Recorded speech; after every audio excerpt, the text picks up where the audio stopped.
ಭಾರತಿ ವಿಷ್ಣುವರ್ಧನ್ ಭೇಟಿಯಾಗ್ತಾರೆ ಇವತ್ತು ಹಲವು ಜನಪ್ರತಿನಿಧಿಗಳು. ಶಾಸಕ ಮುನಿರತ್ನ, ಚಿತ್ರ ನಿರ್ಮಾಪಕ ಕೆ ಮಂಜು ಸೇರಿದಂತೆ ಇತರರು ಇವತ್ತು ವಿಷ್ಣುವರ್ಧನ್ ಅವರ ಪತ್ನಿ ಭಾರತಿ ವಿಷ್ಣುವರ್ಧನ್ ಅವರ ಜೊತೆಗೆ ಮಾತುಕತೆಯನ್ನ ನಡೆಸ್ತಾರೆ, ಚರ್ಚೆ ನಡೆಸ್ತಾರೆ ಅನ್ನುವಂಥ ವಿಚಾರ ಇದೀಗ ಗೊತ್ತಾಗ್ತಾ ಇದೆ. ನಿನ್ನೆ ಪ್ರಮುಖವಾಗಿ ಭಾರತಿ ವಿಷ್ಣುವರ್ಧನ್ ಅವರೇ ಸ್ವತಃ ಒಂದು ಸುದ್ದಿಗೋಷ್ಠಿಯನ್ನ ನಡೆಸಿ ತಮಗಾಗಿರುವಂತಹ ಬೇಸರ, ತಮಗಾಗಿರುವಂತಹ ಕಿರುಕುಳ, ಸರ್ಕಾರ ಸರಿಯಾಗಿ ಯಾವ ರೀತಿಯಾಗಿ ಸ್ಪಂದಿಸಲಿಲ್ಲ ಬೇರೆ ಬೇರೆ ಹಂತದಲ್ಲಿ ಅನ್ನುವಂಥದ್ದನ್ನೆಲ್ಲವನ್ನೂ ಕೂಡ ಹೇಳ್ಕೊಂಡಿದ್ರು. ಈಗ ಅವರ ಭೇಟಿಗೆ ಮುಂದಾಗ್ತಾ ಇದ್ದಾರೆ ಹಲವು ಮಂದಿ. ಮಧ್ಯಾಹ್ನ 2 ಗಂಟೆ ಸಂದರ್ಭದಲ್ಲಿ ಭೇಟಿಯಾಗಿ ಚರ್ಚೆ ನಡೆಸಬಹುದಾದಂತಹ ಸಾಧ್ಯತೆ ಇದೆ. ಹಾಗೆ ಮೈಸೂರಿನಲ್ಲಿ ವಿಷ್ಣುವರ್ಧನ್ ಅವರ ಸ್ಮಾರಕ ಆಗ್ಬೇಕು ಅನ್ನುವಂತ ಬೇಡಿಕೆಯನ್ನ ಇಟ್ಟಿದಾರಲ್ಲ, ಅಂದ್ರೆ ವಿಷ್ಣುವರ್ಧನ್ ಅವರ ಕುಟುಂಬಸ್ಥರು ಇಟ್ಟಿರುವಂತಹ ಬೇಡಿಕೆ ಇದೆಯಲ್ಲ ಅಥವಾ ಪಟ್ಟಿದೆಯಲ್ಲ, ಈ ಹಿನ್ನೆಲೆಯಲ್ಲಿ ಈಗ ಆಲ್ರೆಡಿ ಒಂದು ಬ್ಲೂ ಪ್ರಿಂಟ್ ಅನ್ನು ಕೂಡ ಸಿದ್ಧಗೊಂಡಿರುವಂತೆಯೇ ನಿರ್ಮಾಣಕ್ಕೆ ಪಟ್ಟು ಹಿಡಿದಿದ್ದಾರೆ.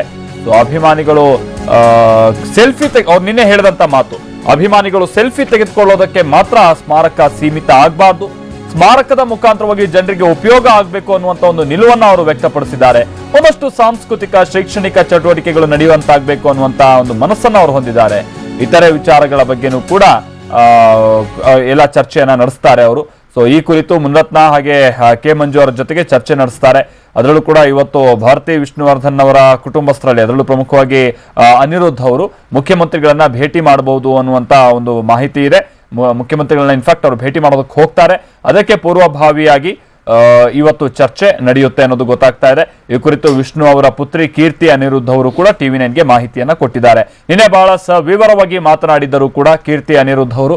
ಬೇರೆ ಬೇರೆ ನಾಯಕರು ಕೊಡ್ತಾ ಇರುವಂತಹ ಸ್ಟೇಟ್ಮೆಂಟ್ಗಳ ಬಗ್ಗೆ, ಜೊತೆಗೆ ವಿಷ್ಣುವರ್ಧನ್ ಅವರ ಅಭಿಮಾನಿಗಳು ಕೊಡ್ತಾ ಇರುವಂತಹ ಸ್ಟೇಟ್ಮೆಂಟ್ಗಳ ಬಗ್ಗೆ ಅವರು ಪ್ರಸ್ತಾಪ ಮಾಡಿ ಬಹಳ ಬೇಸರವನ್ನು ವ್ಯಕ್ತಪಡಿಸಿದ್ರು. ಪ್ರಮುಖವಾಗಿ ನಮ್ಮನ್ನ ಪರಿಗಣನೆಗೆ ತೆಗೆದುಕೊಳ್ತಾನೆ ಇಲ್ಲ, ಅವ್ರಿಗೆ ಬೇಕಾದಾಗ ಅವರೆಲ್ಲರೂ ಕೂಡ ಮಾತನಾಡ್ತಾ ಇದ್ದಾರೆ, ನಮ್ಮನ್ನೊಂದು ರೀತಿ ಕೆಲವೊಂದು ಸಂದರ್ಭದಲ್ಲಿ ವಿಲನ್ಗಳ ರೀತಿಯಲ್ಲಿ ಬಿಂಬಿಸುವಂತಹ ಪ್ರಯತ್ನನೂ ಕೂಡ ನಡೆದಿದೆ ಅನ್ನುವಂಥ ಬೇಸರವನ್ನು ಅವರೆಲ್ಲ ವ್ಯಕ್ತಪಡಿಸಿದ್ದರು. ಈ ಕಾರಣಕ್ಕಾಗಿಯೇ ಬಹುಶಃ ಇವತ್ತು ಅವ್ರ ನಿಲುವು ಏನಿದೆ ಅನ್ನುವಂಥದ್ದನ್ನ ತಿಳಿದುಕೊಳ್ಳುವಂತ ನಿಟ್ಟಿನಲ್ಲಿ ಮುನಿರತ್ನ ಅವರು ಸೇರಿದಂತೆ ನಿರ್ಮಾಪಕ ಕೆ ಮಂಜು ಅವರು ಕೂಡ ಸೇರಿದಂತೆ ಹೋಗ್ತಾ ಇದ್ದಾರೆ ಅನ್ನೋದು ತಿಳಿದು ಬರ್ತಾ ಇದೆ. ಅದರಲ್ಲೂ ಕೀರ್ತಿ ಅವರೊಂದು ಮಾತನ್ನ ಹೇಳಿದ್ರು, ಕೆ ಮಂಜು ಅವರು ನಮ್ಮನೆ ಹತ್ರನೇ ಇರೋದು ಅವ್ರ ಮನೆ, ಆದ್ರೂ ಬಂದು ಇವತ್ತಿಗೂ ನಮ್ಮನ್ನ ಏನಪ್ಪಾ ಏನು ಅಂತ ಒಂದು ಮಾತು ಕೇಳಲಿಲ್ಲ. ಇನ್ನು ಮುನಿರತ್ನ ಅವರು ಮೊನ್ನೆ ಮಾಧ್ಯಮಕ್ಕೆ ಅಂದ್ರೆ ಅವ್ರು ಇನ್ಫ್ಯಾಕ್ಟ್ TV9ಗೂ ಕೂಡ ಒಂದು ಮಾಹಿತಿಯನ್ನ ಕೊಟ್ಟಿರ್ತಾರೆ. ಹಾಗೇನಾದ್ರು ಭಾರತಿ ವಿಷ್ಣುವರ್ಧನ್ ಅವರು ಕಂಠೀರವ ಸ್ಟುಡಿಯೋದಲ್ಲೇ ಅವರ ಏನು ಸ್ಮಾರಕವನ್ನ, ವಿಷ್ಣುವರ್ಧನ್ ಅವರ ಸ್ಮಾರಕವನ್ನ ನಿರ್ಮಿಸೋದಕ್ಕೆ ಅನುಮತಿಯನ್ನು ಕೊಟ್ಟರೆ ಖಂಡಿತವಾಗಿಯೂ ಸರ್ಕಾರ ನಿರ್ಧರಿಸುತ್ತೆ ಅಂತ. ಬಟ್ ಈಗ ಭಾರತಿ ವಿಷ್ಣುವರ್ಧನ್ ಅವರಾಗ್ಲಿ, ಜೊತೆಗೆ ಅವರ ಅಳಿಯ ಅನಿರುದ್ಧ್ ಆಗ್ಲಿ ಬಹಳ ಸ್ಪಷ್ಟವಾಗಿ ಹೇಳಿದ್ದಾರೆ, ಯಾವುದೇ ಕಾರಣಕ್ಕೂ ಕಂಠೀರವ ಸ್ಟುಡಿಯೋದಲ್ಲಿ ವಿಷ್ಣುವರ್ಧನ್ ಅವರ ಸ್ಮಾರಕ ಆಗೋದು ನಮ್ಗೆ ಇಷ್ಟ ಇಲ್ಲ. ಜೊತೆಗೆ ಈಗೇನು ಅಭಿಮಾನ್ ಸ್ಟುಡಿಯೋದಲ್ಲಿ ಅವರ ಸಮಾಧಿ ಇದೆ, ಅಲ್ಲೂ ಕೂಡ ನಮ್ಗೆ ಬೇಡ. ಯಾಕಂತಾರೆ ಸುಮಾರು 5-6 ವರ್ಷಗಳ ಕಾಲ ಆ ಜಾಗದ ಸಮಸ್ಯೆನೇ ನಮಗೆ ಬಹಳ ಸಮಸ್ಯೆ ಕೊಟ್ಬಿಟ್ಟಿದೆ, ನಮ್ಗೆ ಅದು ಬಗೆಹರಿಸಲಾಗದೇ ಇರುವಂತ ಸಮಸ್ಯೆ ಆಗಿದೆ. ಈ ಕಾರಣಕ್ಕಾಗಿ ಮೈಸೂರಿನಲ್ಲಿ ನಾವು ಏನ್ ಮಾಡೋಕೆ ಉದ್ದೇಶಿಸಿದೀವಿ ಅದರ ಸಮಸ್ಯೆನ ಬಗೆಹರಿಸ್ಕೊಳ್ಳಿ ಸಾಕು ಅಂತ ನಿನ್ನೆ ಕೈ ಮುಗಿದು ಕೇಳ್ಕೊಂಡಿದ್ರು. ಈ ಕಾರಣಕ್ಕಾಗಿನೇ ಇವತ್ತು ನಡೆಯುವಂತಹ ಚರ್ಚೆಯಲ್ಲಿ ಒಂದು 9 ನಿರ್ಧಾರಕ್ಕೆ ಬರಬಹುದಾ ಅಂತ ಸಾಧ್ಯತೆ ಇದೆ. ಆನಂತರ ಸರ್ಕಾರದ ಮುಂದೆ ಆ ಪ್ರಸ್ತಾಪವನ್ನ ಇಡುವಂತ ಚಾನ್ಸಸ್ ಇದೆ.